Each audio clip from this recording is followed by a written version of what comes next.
Good evening. Welcome to this series of on experiencing the Buddha's teaching.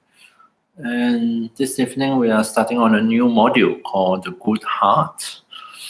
But before I started presenting a material related to this good heart, which actually refer to good evening, Craig. Yeah. By the way, most welcome to post your comments and questions and whatever on the live chat. Yeah. The good heart here refer to what we will call the altruistic motivation or intention, which is really like a really wonderful heart, And altruism in this context of Buddhism is based on, of course, the quality of loving kindness and compassion. Sometimes in this context, we call it the great love and great compassion, or great kindness. So it's how to cultivate such a motivation, and why on earth we want to cultivate such a quality, and how to go about doing it. So, but before I go into it, I think it's helpful to recap a bit what we have covered so far in this series, which also is a way of providing some kind of background, and also give maybe a little bit of the give us a kind of understanding to situate this teaching of the good heart in a larger context. So this series of experiencing the Buddha's teaching is my presentation of a classic Tibetan Buddhist tradition of arranging the different important topics in Buddhism in a definite sequence. And in Tibetan, it's called Lam Rim. Lam means path, Rim means stages. So when translated into English, we call it, sometimes we call it the graduated path to enlightenment, or the stages of the path to enlightenment. So as the name implies, it's kind of present the sort of stages, not strictly, but in a kind of systematic way. So it starts off with a foundational kind of practices, which supports what's to come.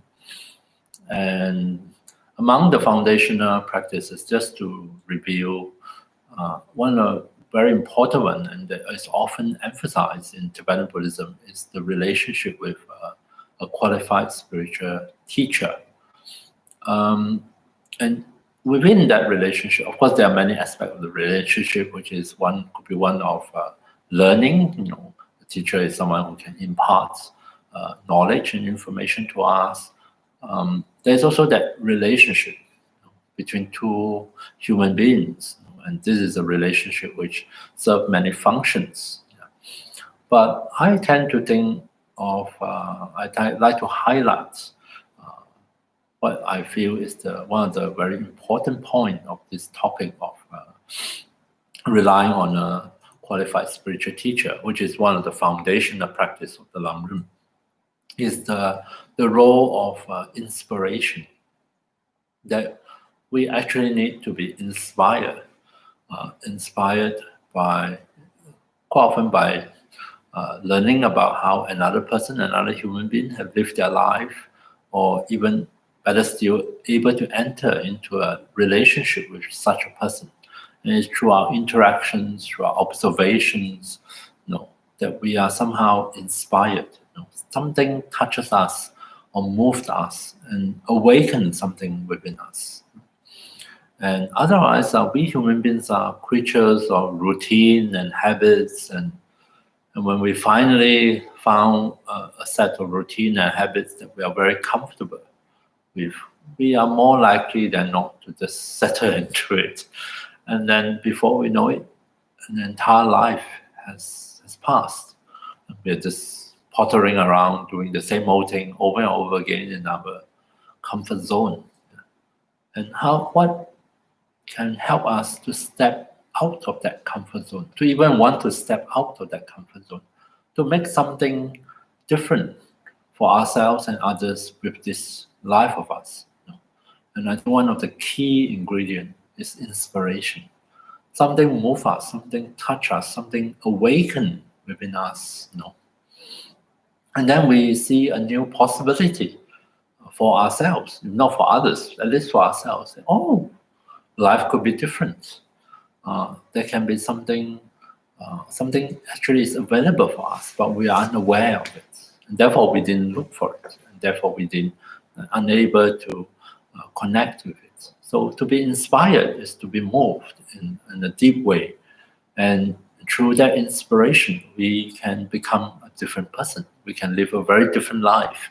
We can welcome in a different set of experiences and possibilities for ourselves. And isn't that something marvelous to be inspired in this way? As opposed to just depending on our conditionings, depending on whether we're lucky or not, whatever that conditioning may be, the kind of family that we grew up in, the kind of society, and expectations that is loaded on us, or we ourselves put upon ourselves. We could live, a normal life, or we can live quite an exceptional life. Exceptional not in terms of how other people view us, but how we view our own life. So I think it's very important to be inspired, and not just once, because we may be very enthusiastic at first, but we need to recharge, because life is not easy. So that is part of the foundational practices. And having been inspired, the Lamrim present 3 different sections called the 3 scopes. The small scope, the first section, is referring to a small scope in terms of motivation. So we are inspired. So we aspire to achieve something. On the point of view of the small scope, what we are aspired towards will be long-term happiness. Long-term happiness in the Buddhist sense is really long-term, because Buddhism has this idea of multiple lives and rebirth. So we are asked to know anything about the happiness of this life, but even beyond. It's a very extended retirement plan. You can think of it that way. So, by the way, joking aside, it's really to go beyond seeking or be preoccupied with immediate gratification, but to take a much broader view, longer view, a wider perspective on our life and on what is possible for us, and to aspire higher for that. So that is a small scope. And then what I just covered in the previous module, 2 modules, belongs to the medium scope.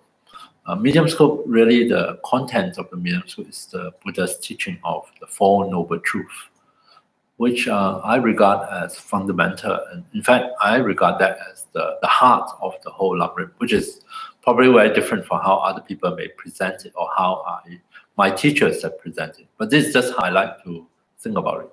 The medium scope is, of course, aspire higher, not just having a good life or having long-term happiness. We aspire to achieve a state where is it possible? It's asking ourselves, is it possible to be completely free from all suffering and the causes of suffering, to the point where we are able to come in touch with this sense of unconditional peace, unshakable peace, whereby regardless of what happened in life, we are not going to lose that peace. We are able to deal with it, and we are able to go beyond suffering. So that is considered to be a higher level of motivation, and that is the topic of the medium scope. And the content of the medium scope was what I covered in the previous 2 modules of 4 Noble Truths, of the truth of suffering, truth of the source of suffering, origin of suffering, the truth of the cessation of suffering. That means it is possible for us to put an end to suffering by putting an end to the cause of the suffering, which is identified in this context as craving. And lastly is the path leading to the cessation of suffering. There is a way, there is a method that we can apply that enable us to bring ourselves to that state of cessation of suffering. So I regard this teaching as, and this is of course the first teaching of the Buddha after his enlightenment, according to legend. This is sort of almost like a summary of his entire career of teaching. It's embodied within the teaching on the Four Noble Truths. And I think this is a very important teaching because it really summarizes the very essential idea of Buddhism. And you can see the small scope as like, ooh. It says my connection is unstable. So if I don't know whether how you view, if you miss something or I frozen and something is missing, you're most welcome to write it in the comments and I will repeat. So I'm saying the good heart belongs to the great scope. So what is in the great scope? We are encouraged to aspire for even higher level of motivation. And that is where altruism comes in, the altruistic intention.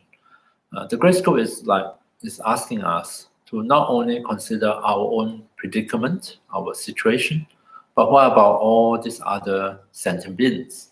They're just like us, wanting to be happy and to be free of suffering.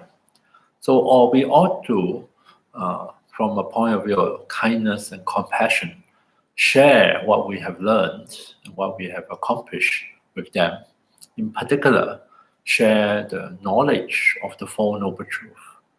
So, and not only that, to also work proactively to help them to actualize the Four Noble Truths, to come to the cessation of all suffering.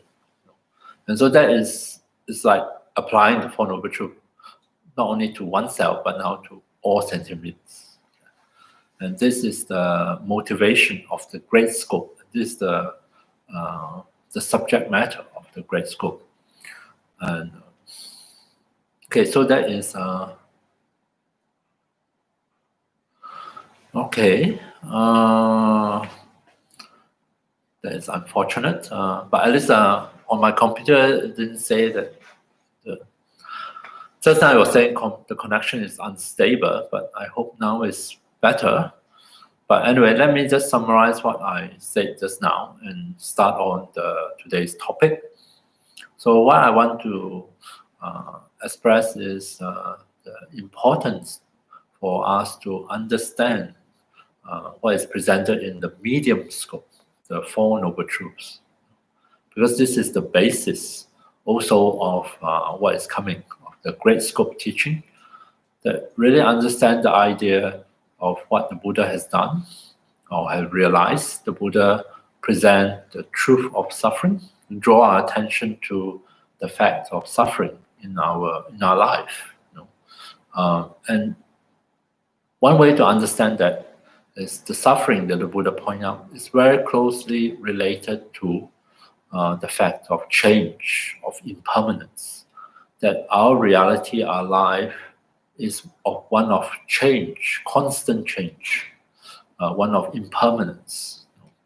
And that is the fact of life, that is the reality of our life. If you look carefully at the content of the Four Noble Truths, what the Buddha point out is things like birth, aging, sickness, death. These four are, of course, about change, right? Birth is from non-existent coming into existence, born into the world, right? And of course, where there's birth, then there's death. Eventually, we will die. So that is change. And along the way, we are constantly changing. We are growing up, we are aging, which is also change. Yeah. And sickness is one of change, losing the status of health and experiencing the aches and pains, the inconvenience of illness. And luckily, most of the time, we're able to recover from it. So it's change. So change can be positive and negative. But change itself is the very nature of our life. And it is precisely change that is what we need to learn to deal with. And the fifth aspect of suffering, the Buddha says, is encountering the unpleasant, which is again a change. Of course, we try to arrange our life in such a way that we don't have to experience anything unpleasant or unwanted. But nonetheless, despite our best efforts, no matter how hard we try to control, inevitably we fail. We now and then we were bound to encounter something unpleasant, something unwanted, and undesirable. That is another fact of our life. The next one is called separation from the pleasant. Things that we like, things that give us pleasure, that they're so desirable, but nonetheless, in spite of our best effort again to hold on to them, to control the situation, we are bound to lose them. Lose them because maybe the pleasure fade, because the source of the pleasure change, and of course, in terms of people relationship, we are faced with physical separation or the separation of death. Right? And also, then the next one is, let me see. Some of our wishes will be unfulfilled. So we all have different wishes and desires in life. It's wonderful if we are able to fulfill that, but probably we know by now that there are certain things, in spite of our best effort, we still did not manage to secure them. Some of our wishes will go unfulfilled. So all this are in one way or another related to change. And the summary of the first noble truth, the Buddha said, is the 5 aggregates together with clinging or grasping is suffering. 5 aggregates is a complicated concept in Buddhism, which I don't want to go into. I tend to interpret as referring to the totality of our experiences, our conscious experiences. Every moment of our conscious experiences, if any of those moments are held with clinging or grasping, it becomes suffering. Why? Because every moment of our experience is constantly changing. That is its very nature. And there's nothing wrong with it. And most of the time we are fine. We are quite happy to have a change of scenery. We're very happy to have a change of taste, a change of experiences. In fact, sometimes we get, during the lockdown, we find it quite difficult because we are not able to change. So we are stuck at home, stuck with a certain a limited range of experiences. But nonetheless, our instinctive reaction to change is to cling, to grasp. And so any experiences that we have that we are holding on to, clinging or grasping to, naturally becomes suffering because we were bound to be disappointed. In spite of our best effort, we will not be able to prevent them from changing. And that leads to the second noble truth, which is to identify the source of our suffering is one of craving. Craving, or the intensified form of craving, is clinging and grasping. Craving is not only for pleasant things. We can crave also to be separate from painful things. We crave to be rid of things that are undesirable or unwanted. So craving is our natural reaction, but it complicates our life. It introduces suffering into our life because it is not a very skillful way for dealing with change. And the third noble truth summarized and said that, well, if we can correctly identify and able to put an end to craving, clinging and grasping, then all the suffering derived from them will come to an end. We will be able to experience the peace, which is the absence of such suffering. And the fourth noble truth shows us the way to do that. Right? And now, this evening, I'm going to start on, so that is quite often presented in relation to oneself, one personal search for happiness, for liberation, for suffering.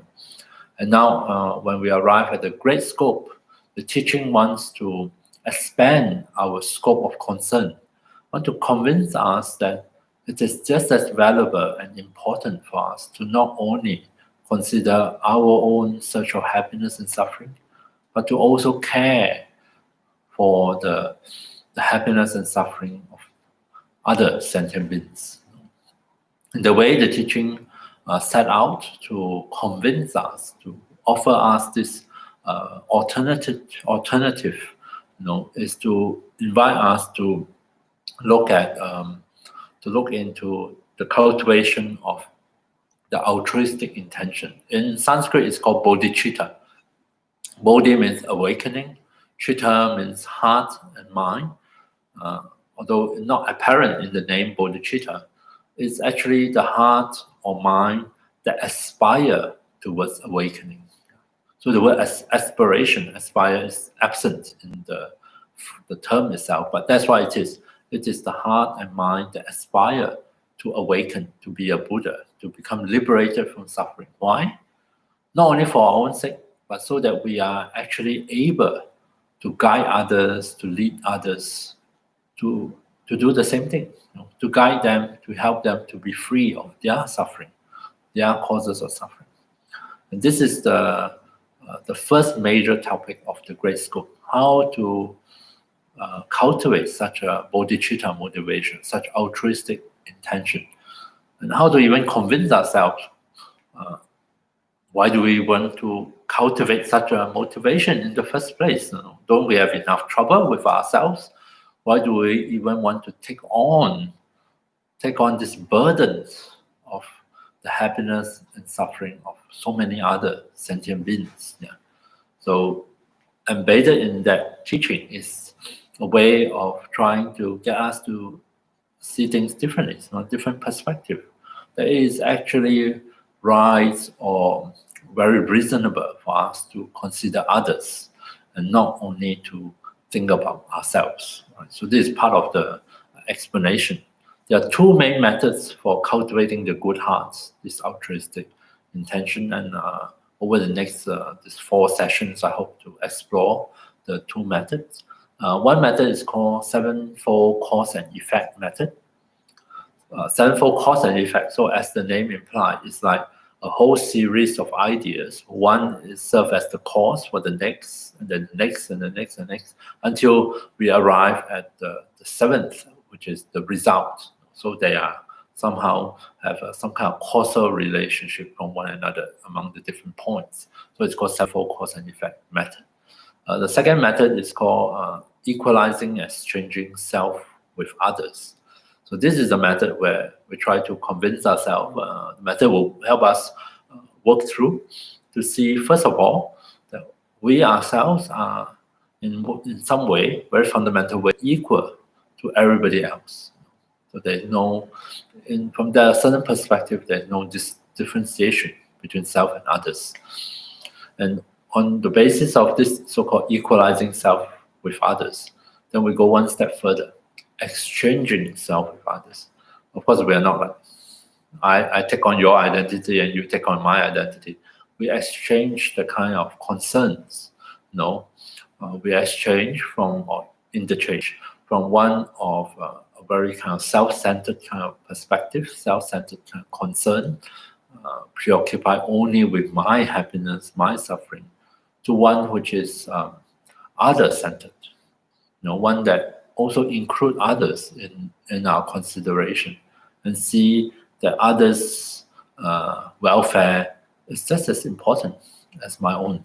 Right? So that is the second method. Let's start with the first one and see whether we find reasonable some of the ideas that it presents, and whether we can consider for ourselves whether is it convincing. Does it convince us that it's really life is much better if we care about others, if we are able to expand the scope of our concern to include others. Of course, here the others is a pretty big number. All sentient beings is the common term used in this context. But nonetheless, let's start where we are, and we can look into it. So this sevenfold cause and effect method, I like to, usually when I study this, it's very systematic.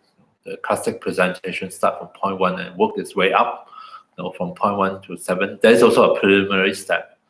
But later on in my own practice, and also subsequently in my explanation of this method, I like to start in the middle for some bizarre reason. I find it much more helpful, and also, and you will see, I like to start in the middle. The middle is the quality of loving kindness and the quality of compassion.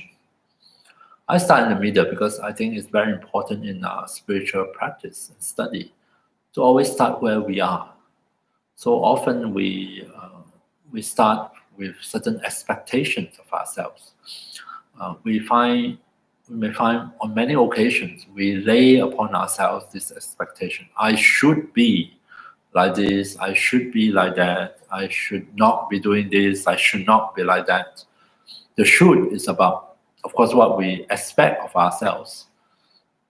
But sometimes our expectations are unrealistic. We might be able to say, I should be able to do this, I should be so compassionate that I would have no concern of myself, I would only care about others. But it's easy to say it, but of course it's really difficult.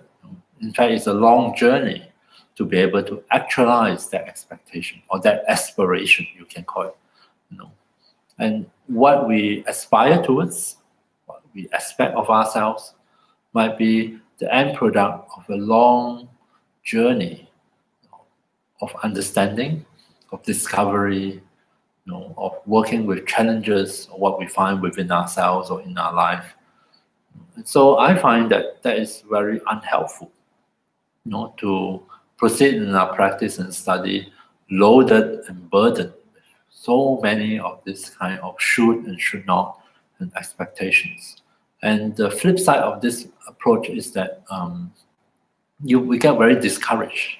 It's a very disempowering experience where repeatedly we seem to find ourselves not living up to our expectations. We are a failure from the point of view of those expectations. We simply are not good enough. And I don't find that very inspiring or uplifting.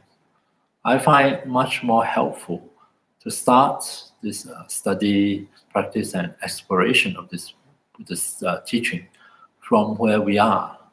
I start from where I am, and I, like anybody else, we all have the qualities of loving kindness and compassion within us, of normal size. Not great kindness, not great compassion, definitely not those saintly one, which is so altruistic that has absolutely no concern whatsoever of the self and is totally dedicated to the welfare of others. I'm not there, right? I'm still very self-preoccupied, still very self-centered, and at times pretty selfish. So that's where I am. But that doesn't mean I don't have loving kindness, I don't have compassion. So I think this is a good place to start. Start by getting in touch with the kindness and compassion that is already here, that I have within myself. And the first thing, the important thing of getting in touch with what we already have is, of course, to affirm these positive qualities within ourselves, and then build on this foundation of what is already here, what we already possess, and what we are capable of doing, what we can do now. And then slowly, gradually, by applying, by gathering the favorable conditions to reinforce what is already present, what we already have, to grow it. Start from what we already have and then to grow it. I think it's a very realistic approach. And also make the teaching immediately applicable. And we can apply those ideas and idea to ourselves immediately in this way, because we start from where we are. We start from the kind of loving kindness and compassion that we have access to, that we are able to experience, or we can bring forth. So it's immediately applicable. We don't have to wait for a long time before we can do it. We say, oh no, there's something 100 lifetimes later, then I will achieve more. What's so inspiring to keep studying things that you can only do in 100 lifetimes later? In fact, that is my experience when I was studying the master program on Buddhist philosophy as part of my Buddhist education previously. We study a text called Ornaments for Clear Realization. As the name implies, it's a classic text of all the different spiritual realizations we achieve on the spiritual path, the Buddhist path, so to speak. Yeah. But there's one thing very disappointing about this, is even the lowest of that clear realization is something like, who knows, maybe 100 years or 100 lifetimes down the road from where I am now, or where I was when I studied.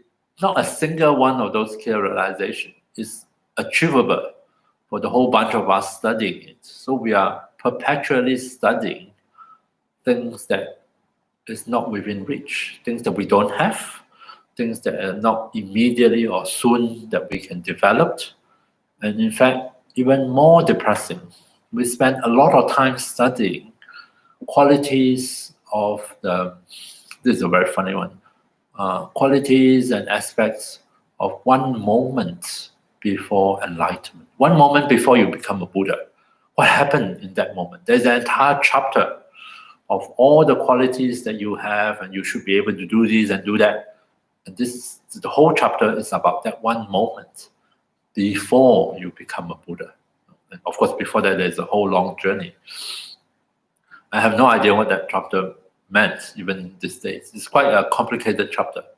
And finally, I decided to give up. I said, well, since it's only one moment before enlightenment, maybe by the time I arrive there, and if I were just to blink of an eye, that moment will be over, and I would be enlightened.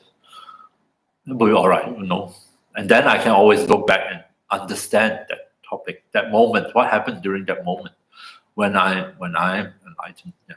So I can forget about it now, since there's nothing to do with me at this moment.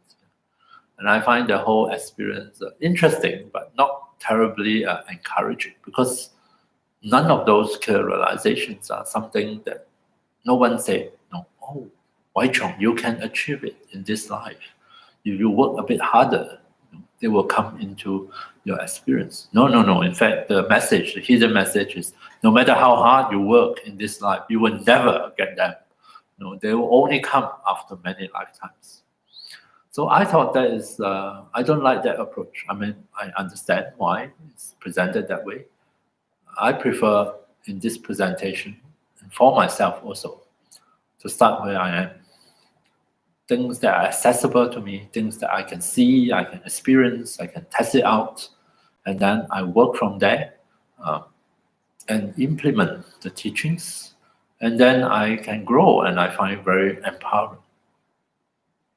Your teachers talk about this difficulty. No, it's only my problem. I'm quite sure it's my problem because of the way I think. So I'm sure my teacher has no difficulty about it. And in fact, I think they find it very inspiring.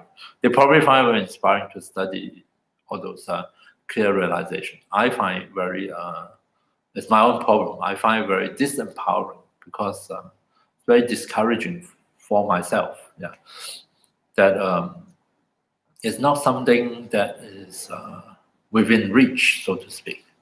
I don't know, but I'm sure it's my problem. So let's start.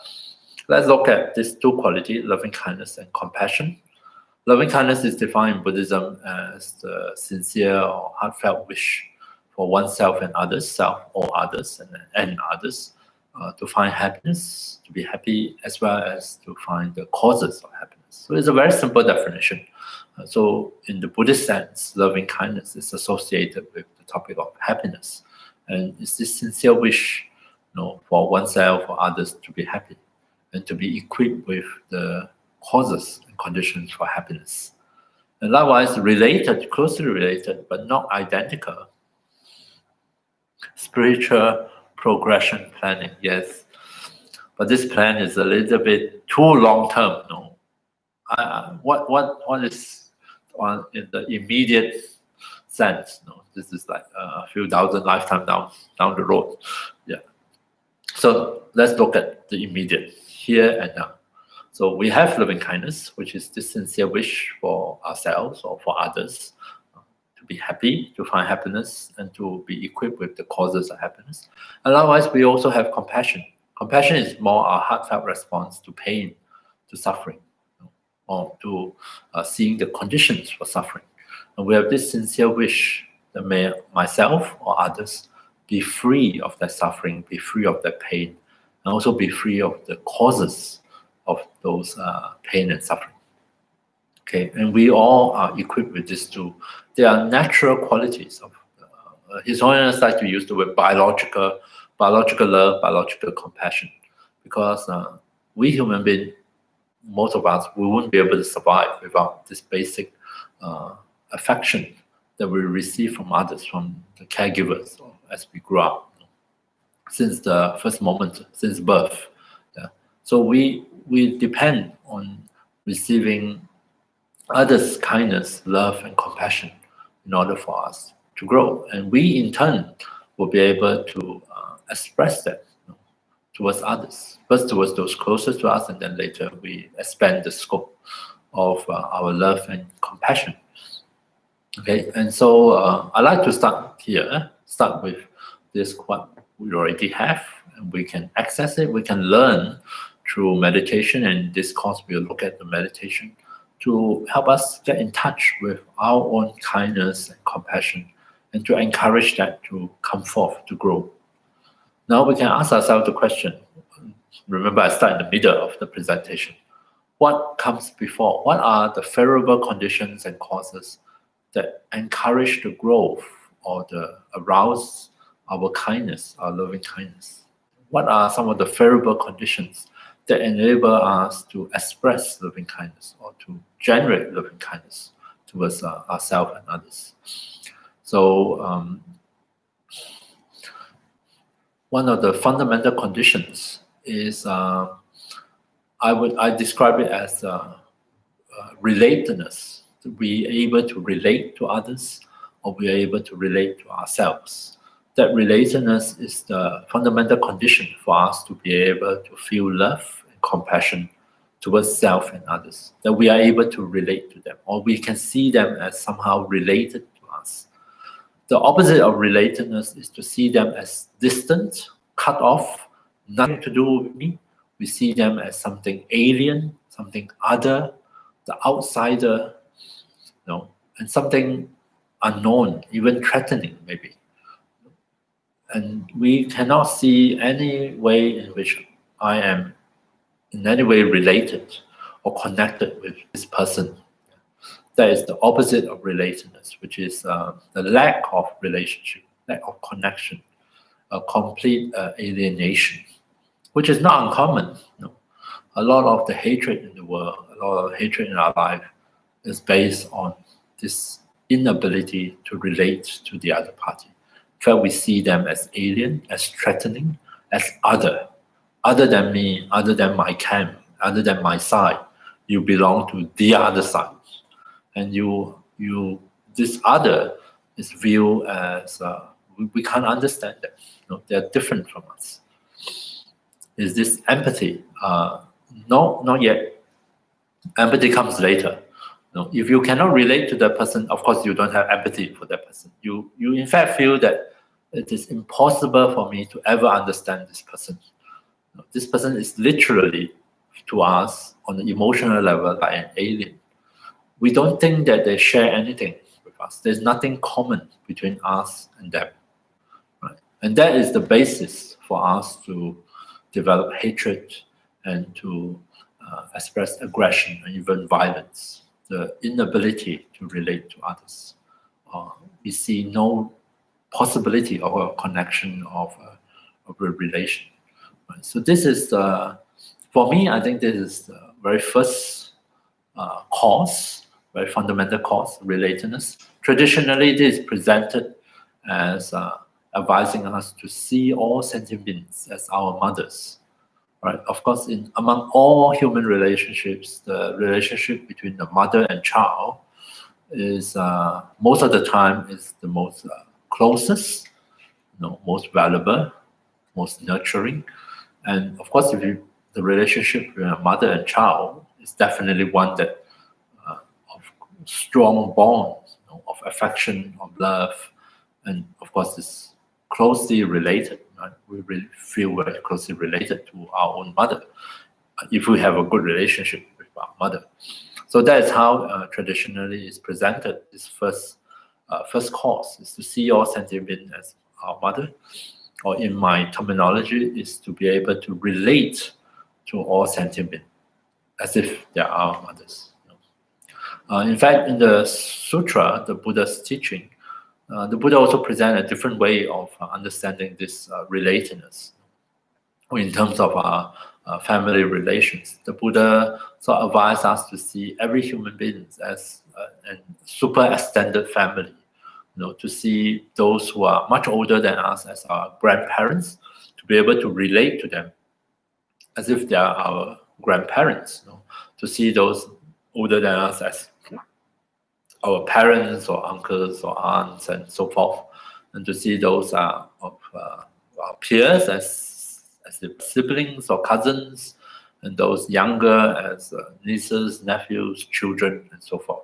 In fact, to see everyone as belonging to one large family of human beings, and we are all, in that sense, related to one another.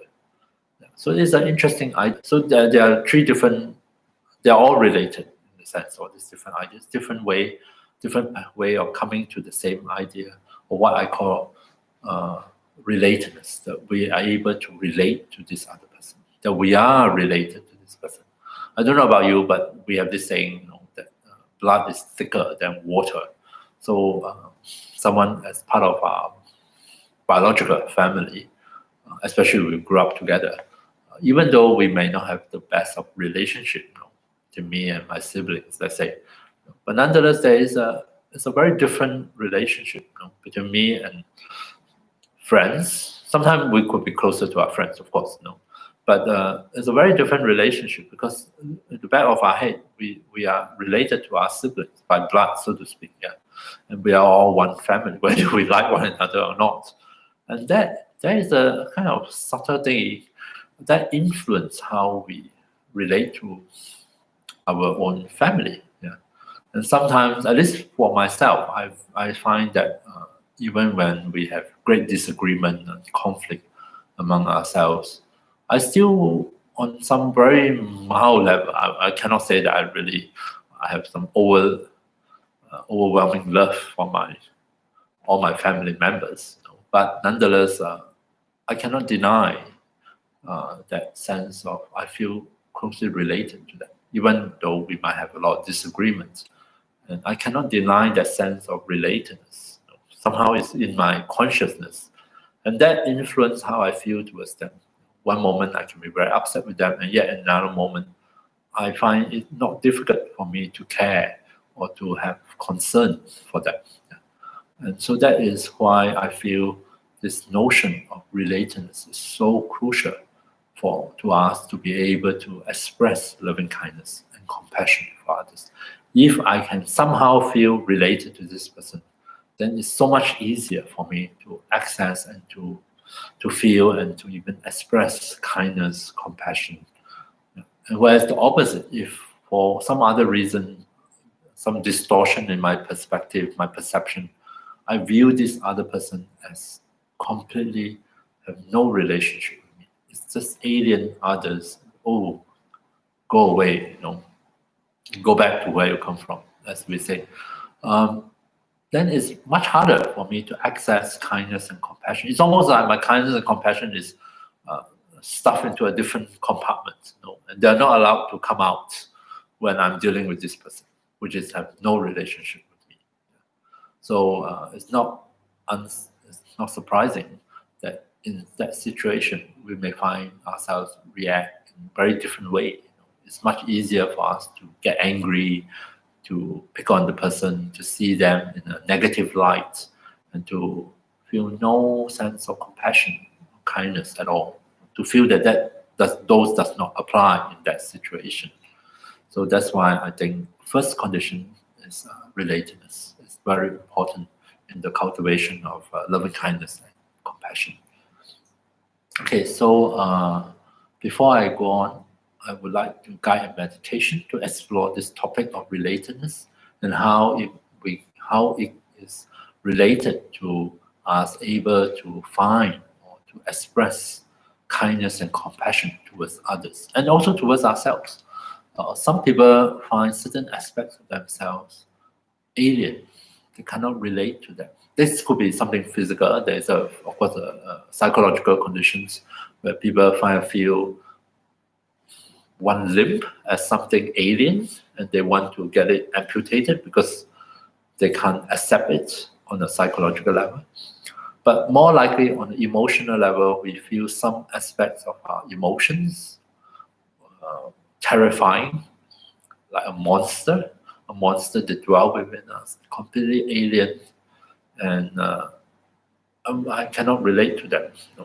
In fact, I'm terrified of them wherever they show up, and there's this disconnection within oneself from certain aspects of ourselves, certain habits, certain reactions. And that entrenched the difficulty of how to deal with it, because already we find unrelatable, and therefore we instinctively have this sense of separating it out, pushing it away, trying to repress it, trying to suppress it, trying to resist it. And that conflict actually, paradoxically, fewer those habits, fewer those reactions. So we are entangled in it. We are not able to find a way of relating to it in such a way that can free us from the habits. The more we see as a monster, the more we see as alien to us, as not a part of me, the more entrenched is those difficulty in how to work with it. In fact, sometimes in a situation like that, the ability to even express a kind of acknowledgement, acknowledge this aspect of myself instead of trying to repress it into the shadow, begins a process of healing and transformation.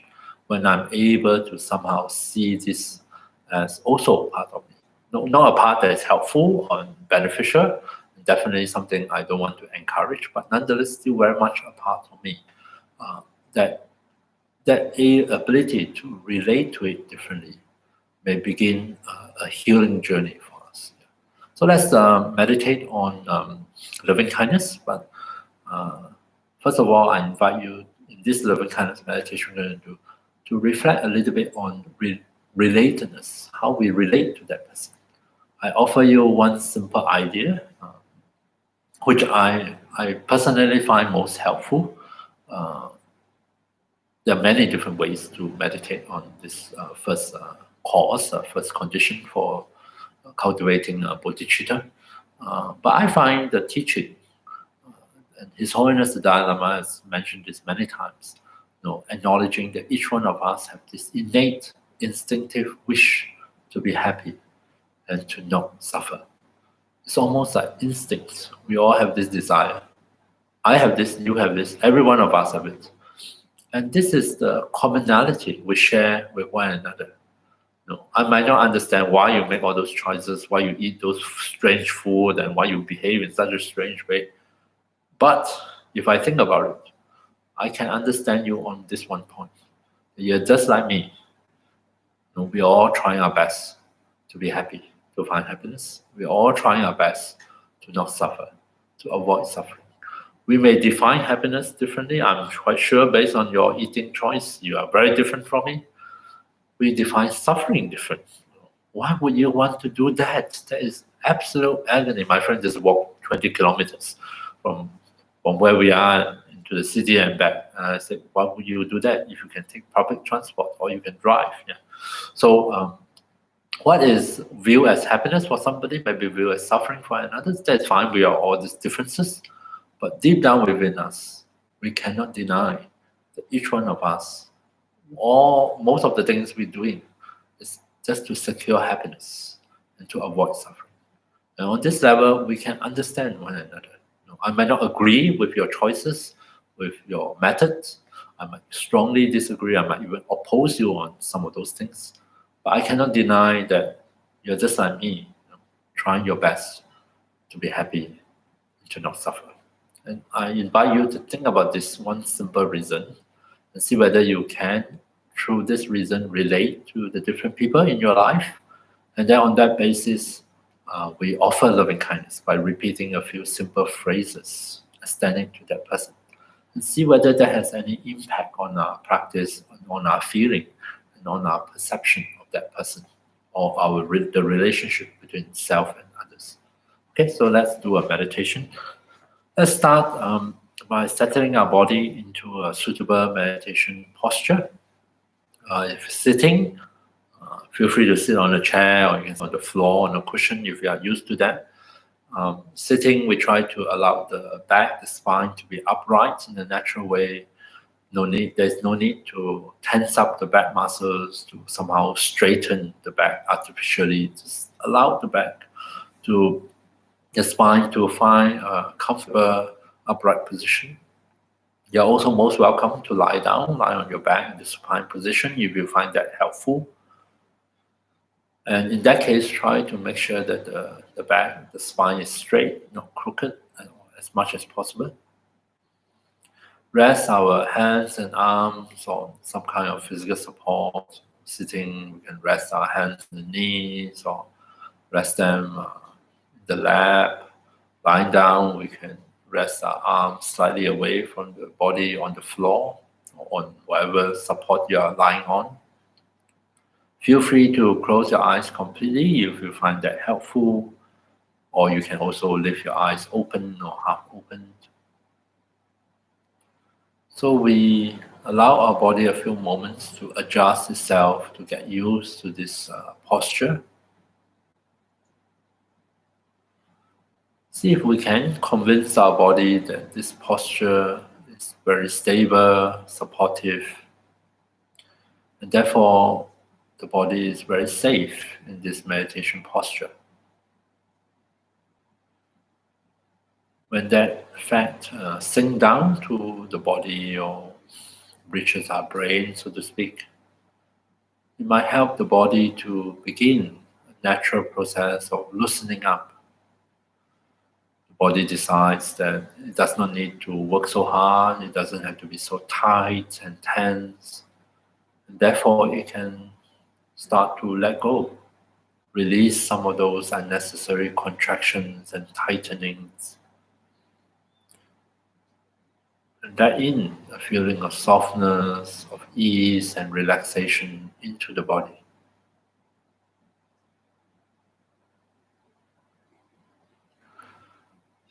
And to facilitate the transition of our body and mind into meditation, might be helpful for the first few minutes to rest our attention on the sensations of the breath. Invite our attention to come back here and now, reconnect with the sensation of breathing within our body so that we experience the in-breath and the out-breath.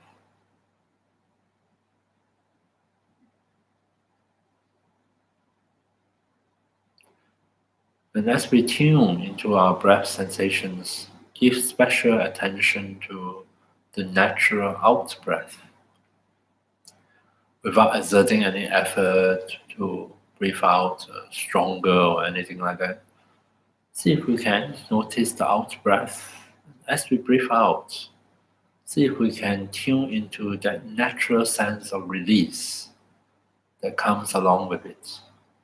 Breathing out, we have to relax the muscles of our diaphragm and the chest in order for the stale air in the lungs to flow out.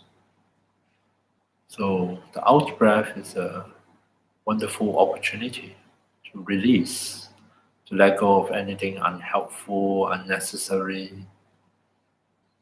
Almost as if, as we breathe out, our body, when it's ready, can release some of those tensions and tightness that are unhelpful or unnecessary. And the mind can put aside different thoughts, concerns, images, or memories. They can all flow away with the breath.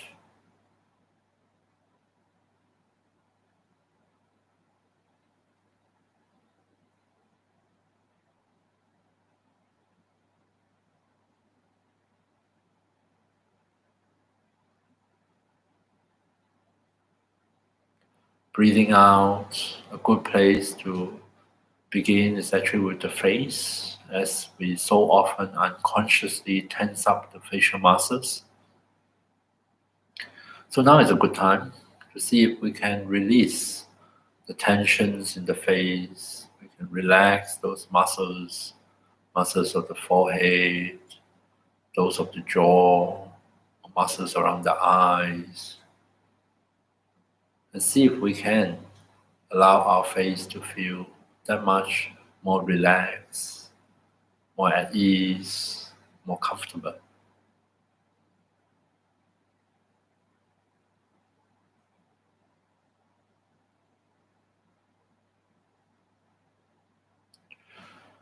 Now, putting aside the breath, of course, you're most welcome at any time during the meditation to come back to the breath.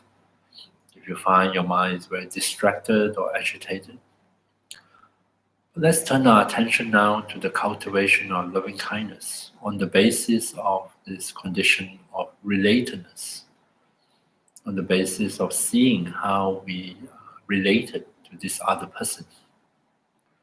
So, as in other loving kindness meditation, I invite you to start with someone close to you, someone you know very well.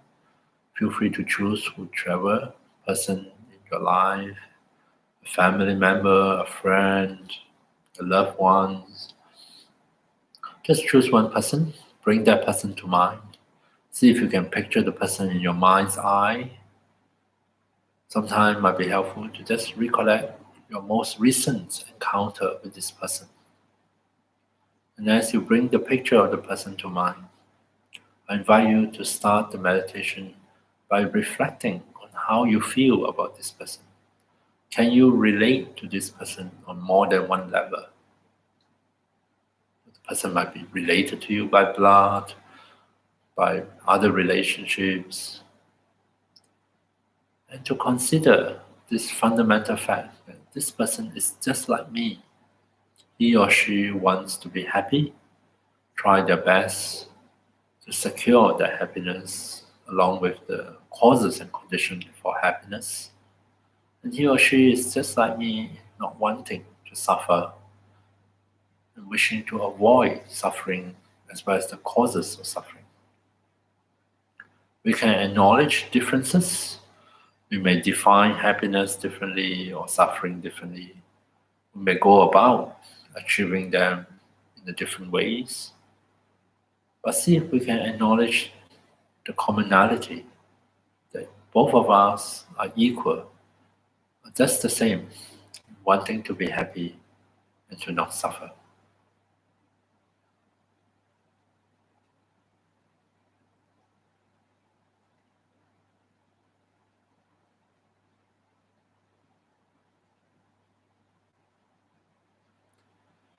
So think in your own way, reflect for long or short, does not matter, it's entirely up to you. When you feel ready, on that basis, on that recognition, see if we can send forth our thoughts of loving kindness, of loving concern, expressed in a few simple phrases, the best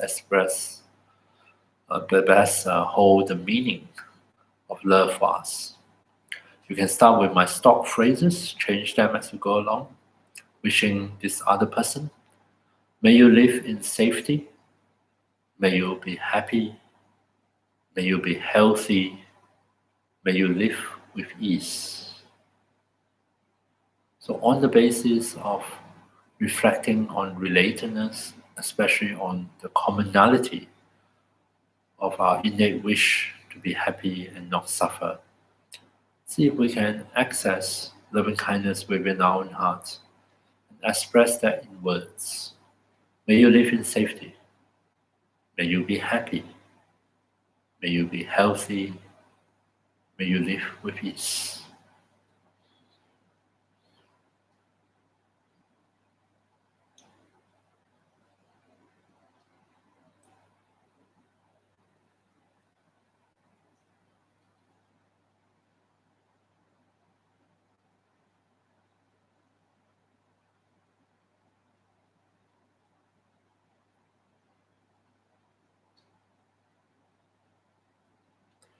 So coming back to the person, reflect, get in touch with the sense of relatedness or similarity or commonality, and then offer loving kindness in a few simple phrases. Spend as long as you like with each person, but maybe in this meditation we don't have to spend that much time, and instead move on to another person. See if we can look at the different people in our life from this peculiar point of view, that they are just like me. They may be similar in many other ways and different in yet other ways, but we are all the same in wanting to be happy, trying hard to be happy, and not wanting to suffer. And then for each one of them, offer your loving kindness in the form of words. May you live in safety. May you be happy. May you be healthy. May you live with ease. So I'm going to keep quiet from this point on and allow you to explore loving kindness for all the different people in your life in the light of the condition of relatedness.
And then for the last few minutes of the meditation, I invite you, not forcing you, to consider extending I don't understand them at all I can't relate to them.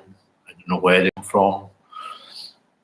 Is it possible to think of one or two of them and reflect on this fundamental fact that we both want to be happy and do our best to secure happiness, and we don't want to suffer?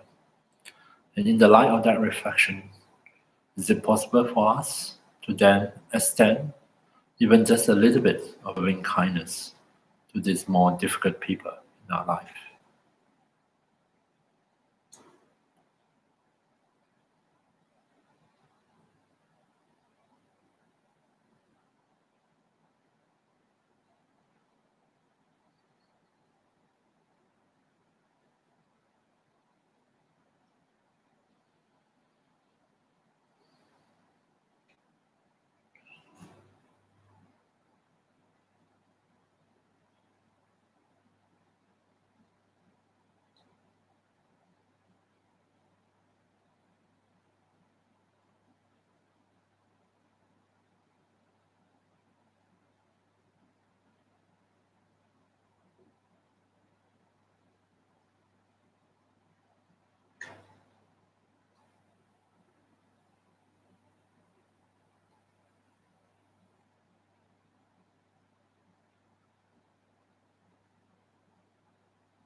And then finally, I invite you to pause and look back on your experience in this meditation and draw some conclusion.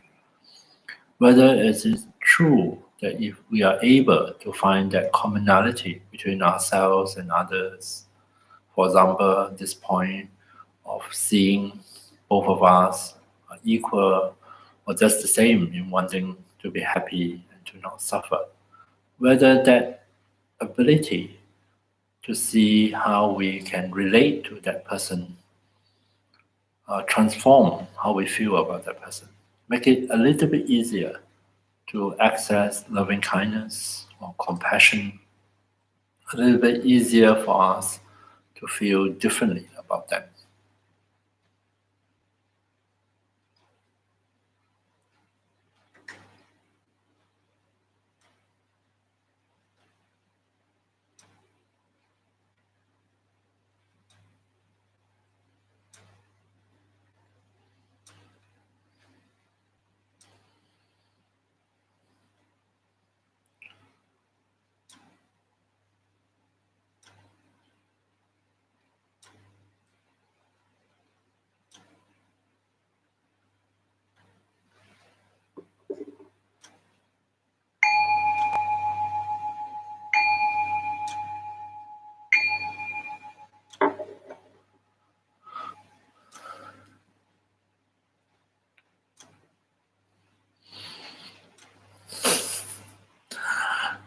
Okay, so there's a meditation that sometimes I do, a variation of loving kindness meditation, where I highlight this one condition of relatedness. Can I somehow see myself in any way related to this person, or relatable? I have to say, in just now the meditation, I push beyond my comfort zone and think about some of the people that I really, really dislike. But I try my best not to think about those people because I got very upset. But if I were to think about them in relation to this idea that, look, this person, can I see or acknowledge that this person is just like me? I don't agree with most of the things they do or they behave, how they behave, and what they believe, but I can nonetheless acknowledge that they're trying their best to be happy in a misguided way. Yeah. And they're really trying not to suffer, just like me. And on that level, I can relate to them. I can understand that. I can't say the phrases of loving kindness towards them, though. The first time when I tried to say, may you live in safety, I said, ooh, I'm not so sure that it's so good for the world. So, and also sometimes it's perfectly fine to acknowledge that we are not ready to come to a place of loving kindness towards some people in our life. And that might be the truth of this moment. We can acknowledge that as well. But I do find it easier to think about compassion, to think about, I don't think these people are necessarily that happy. And I wish that they would wake up and change their way or do things differently. And in so doing, find genuine happiness. That I can wish for them. Yeah. So there's a really funny shift, at least for myself, in my perception and in my responses, emotional responses. So I don't know about you, but I encourage you to explore a little bit and try out, and this is what we have done in your own way, to see whether you agree or disagree or whatever it is. Whether there's that relationship between this first item, the cause of relatedness, to be able to see others as in some way or another, in other ways, not completely alien, not completely unrelated or ununderstandable, to oneself. And of course, just to re-emphasize, traditionally, this is presented in the context of seeing others as one's mother. Of course, that has to do with thinking in terms of multiple past lives, that we Buddhists believe in multiple lifetimes. So each one of us would have many, many past lives. Yeah? And some of those lifetimes we have a mother, right? This life. Yeah? And so different people could have been our mothers. And so at this moment, if we look at another person, and if we are to imagine, oh, maybe this person in the past, sometime in the past, has been my mother, would that make a change in how you feel about that person? Do you feel that you can, without telling the person, because try not to go around telling people that they are your mothers, okay? That you can relate to that person in a different way, just as we relate to our own mother. Yeah. This is a difficult topic. Ever since I've been start teaching Tibetan Buddhism, this topic is always a tricky one. There are certain contexts where people object to this teaching, because they don't think that all mothers are necessarily that good, which is true. Then on other occasions where I try not to touch on it in this way, try not to tell them to see everyone as their mothers, they will come up and object and complain, what's wrong with our mothers? Why can't we see them as our mothers? Our mothers are perfectly fine. So there's no way of pleasing everybody, but it is a powerful teaching. And I'm sure a lot of my own teachers, Tibetan Lamas and other teachers, are able to embody this condition of seeing others as their mothers. And that really, you can almost imagine, even if we cannot do it at the moment, how powerful that would be, when we are able to relate another person, on the basis of this idea that this being, not necessarily human, this being has ever been one's mother. That is very transformative, at least for me, I think. Yeah. But I find that a difficult one. So, which is why I thought hard about it, and I think what I can do, at least in my own way, is to see them as related to me in some way, just as what I offered just now. Okay, another thought come to mind about empathy, because empathy is mentioned quite often when we talk about loving kindness, we discuss compassion. I'm not really sure there is an equivalent word in the Buddhist terminology for empathy. And I also find empathy is a funny term, because is empathy different from love and compassion? Is empathy before we love and we feel compassion? Why do we need to single out empathy if the moment we are able to empathize with someone, we are also able to respond with loving concern, with compassion?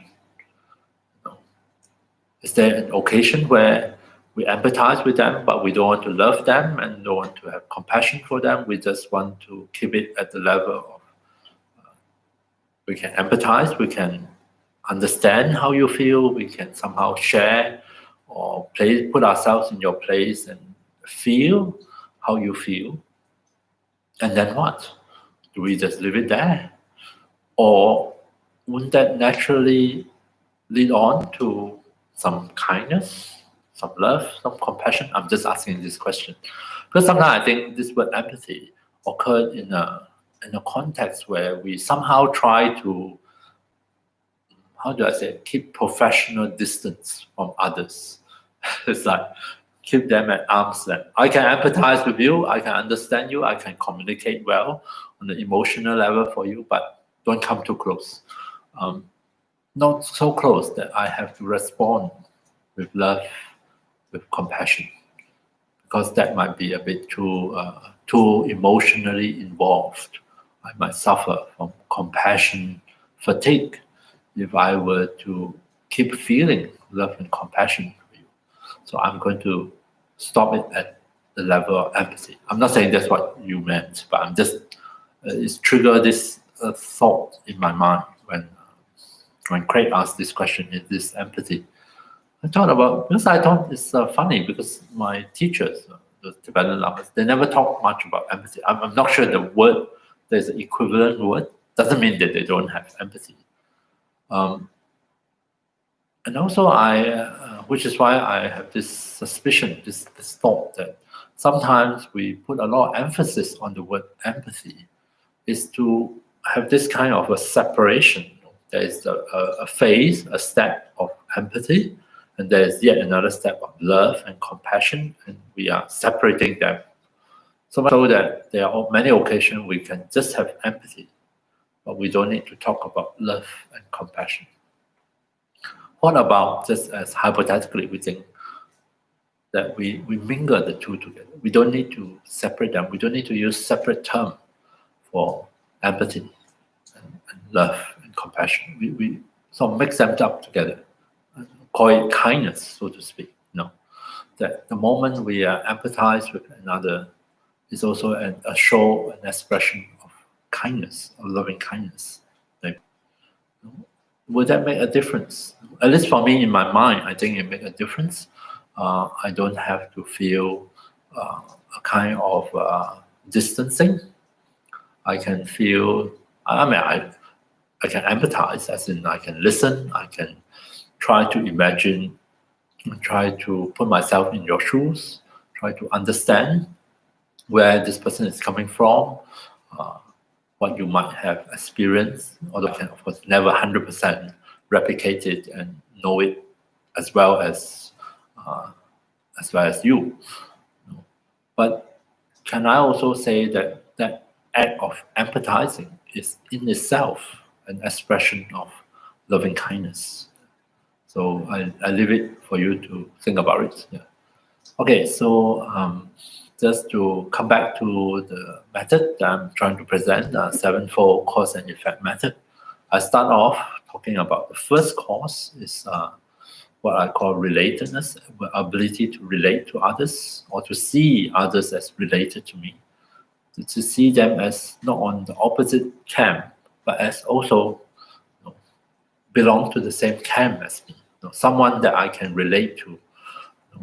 And we can say us as opposed to me versus other. That's the first, relatedness.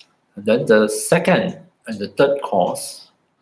The second is usually in the past presented, not in the past, even now, presented as remembering the kindness of our mothers.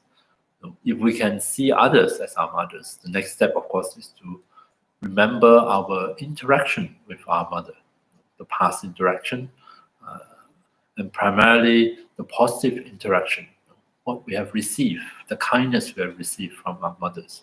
And that's very important. And the third condition, the third step, is called the wish to repay that kindness.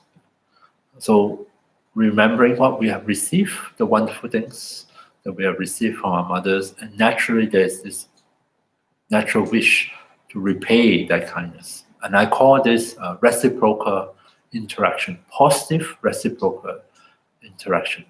And what is the effect of this positive reciprocal interaction? It draws us closer together. It's a way of strengthening that bond, that relationship that is there, but now through repeated positive to and fro interaction, it draws us closer. We naturally feel that much closer to this person. It's just a very natural thing.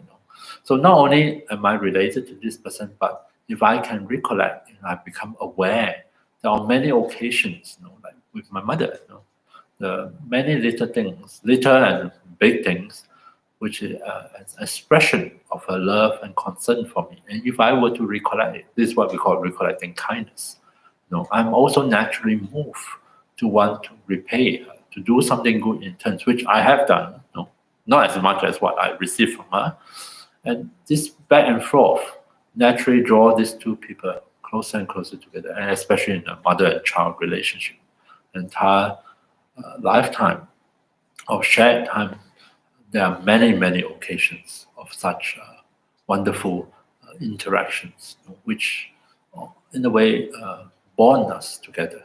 And it's the basis of feeling great affection, and therefore that basis of feeling loving kindness and compassion. Loving kindness towards her welfare, her happiness, wishing her to be happy, to find happiness, to have the conditions for happiness, and compassion on occasion where we are aware of her pain, her suffering, and the genuine wish that she be free from those pain and suffering, as well as their causes, and then working, wishing to help. So I hope you can see this interaction between them, from relatedness leading to remembering the kindness in the case of one's mother, and then this sincere wish to repay the kindness, the back and forth, leading on to naturally the expression of loving kindness and compassion. What about people that are not our mothers, or we don't see them as our mothers? We can think about our friends. How do we? Friends usually start off as strangers, isn't it? How do we come to grow closer and closer to one another? Or not that close, but nonetheless, we see them, or we call one another, identify one another as friends. A lot of it has to do with the interaction we have with them, isn't it? The small, the big, the casual or the serious, all this back and forth interaction in terms of conversations, in terms of sharing, or in terms of giving, giving of gifts, giving of help, sharing words, pleasant words, encouragements. So all this many, many, many little interaction, back and forth, back and forth, back and forth. And before we know it, suddenly we already have grown close to one another. We regard one another as friends. We feel comfortable in one another's company, and we seek out one another. We do things together. We have even more shared interactions. And sometimes over many years, friends can grow so close together, almost like family, even closer than family. They know even more of us than our own family. Sometimes they care for us, and we receive love and compassion from them, when we in turn also very naturally wish to show the same kindness and compassion towards them. So there is also another way of understanding these few conditions and how they interact with one another. And so that's why sometimes in my own words, I summarize these first few points as starting with the condition of relatedness, and then the condition of remembering kindness, not necessarily of them as mothers, but also as friends, as someone we can relate to remember that positive interaction, the kindness we receive, and also this wish, and also we also give. We are not always just taking; we are also giving. We also wish to show kindness, to express our appreciations, our love and care for them. Right. So these first three conditions are complete, and on that basis, it's almost so easy for us to access then the next two, which is loving kindness and compassion, because we already feel so close to this person. Affection, we have this sense of a bond to them, and therefore it is the basis for kindness and compassion. So that is true for people that we are now close to, our family members, our friends, and we can imagine if we are able to extend these few conditions to more and more people, and sometimes maybe not people. Sometimes people feel the same for animals, for their pets.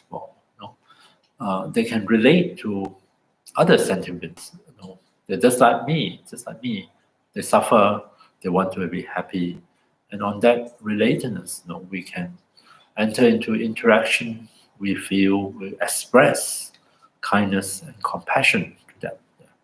So this is true, not only for human beings, but for, in fact, in Buddhism, we are encouraged to view it for all sentient beings. Yeah. So I hope that presentation makes sense.